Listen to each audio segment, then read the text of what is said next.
ঈদুল আজহায় দেশে সাইবার হামলার আশঙ্কা করছে সরকারের কম্পিউটার ইনসিডেন্ট রেসপন্স টিম। ঈদের ছুটির সময় ২৪ ঘণ্টা দেশে সাইবার হামলা নিয়ে সতর্কতা জারি করেছে সংস্থাটি।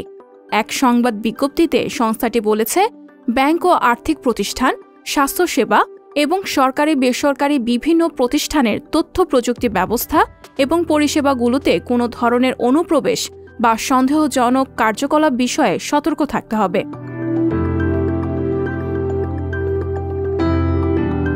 বিজ্ঞপ্তিতে আরও জানানো হয়েছে, সরকার ও সামরিক সংস্থা, আইন প্রয়োগকারী সংস্থা, ফার্মাসিউটিক্যালস প্রতিষ্ঠান, শিল্প প্রতিষ্ঠান, জ্বালানি ও শিল্প খাত সম্ভাব্য সাইবার হামলার লক্ষ্যবস্তু হতে পারে।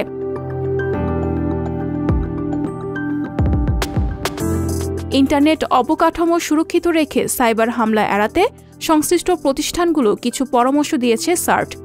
সেগুলো হল তথ্য আদান প্রদানের সন্দেহজনক বিষয়ে সতর্কতা, মোবাইল ফোনে ইন্টারনেট ব্রাউজিংয়ের সময় অপরিচিত সাইটে প্রবেশ ও কিছু ডাউনলোড করা থেকে বিরত থাকা, নেটওয়ার্ক কাঠামো যেন নিরাপদ থাকে এবং ইন্টারনেটে ফাঁস না হয়, নেট ব্যবহারকারীদের শক্তিশালী পাসওয়ার্ড ব্যবহারে উৎসাহ দেওয়া, একই সঙ্গে ইন্টারনেট ভিত্তিক সব প্রতিষ্ঠানকে নিজেদের অবকাঠামোর দুর্বলতা মূল্যায়ন সংক্রান্ত নিরীক্ষায় জোর দিতে বলা হয়েছে। একই সঙ্গে বলা হয়েছে, ইন্টারনেট ব্যবহারে সন্দেহজনক কোনো কিছু নজরে এলে বিজিডি ই-গভ সার্টকে জানানো।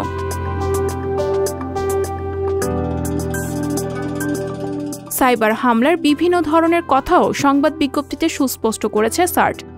এগুলো হল ডিডস, র্যানসমওয়্যার, ওয়েব ডিফেন্সমেন্ট, ফিশিং, গুরুত্বপূর্ণ তথ্য চুরি, এপিটি ক্যাম্পেইন।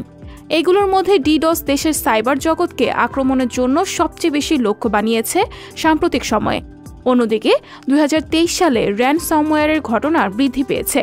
শীর্ষ হুমকিদাতা হিসেবে দক্ষিণ এশিয়া ভিত্তিক আন্ডারগ্রাউন্ড হ্যাকার, স্ক্রিপ্ট কিডিস, মানি মেসেজ, আকিরার মতো র্যানসমওয়্যার গ্রুপের নাম উল্লেখ করা হয়েছে বিজ্ঞপ্তিতে।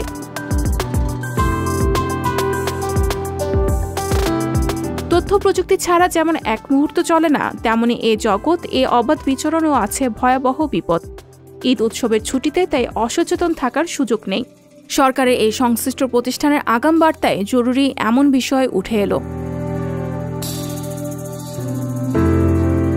সঞ্জিতা শম্পা, সংবাদ প্রকাশ।